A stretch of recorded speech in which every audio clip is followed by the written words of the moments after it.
এই আগুন লাগানো এবং আগুনে মানুষ পোড়ানোর এই সমস্ত কালচার সংস্কৃতি যে আওয়ামী লীগের, সেটার আবার আমরা প্রমাণ পাচ্ছি এখন।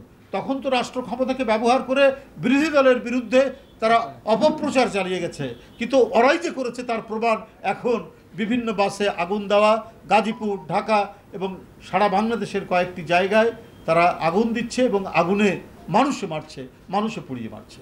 সুতরাং বিএনপি এবং আন্দোলনকামী মানুষ, এদের তো তখন আরও ভয়াবহ অবস্থা।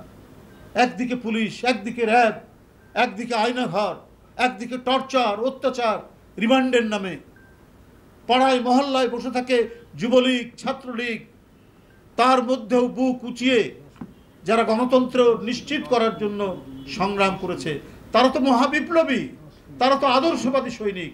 আদর্শবাদী সৈনিকরা কোনোদিন সাধারণ মানুষকে ক্ষতি হয়, কোনোদিন সাধারণ মানুষ পুড়ে মরবে, এই কাজ আদর্শবাদীরা করে না।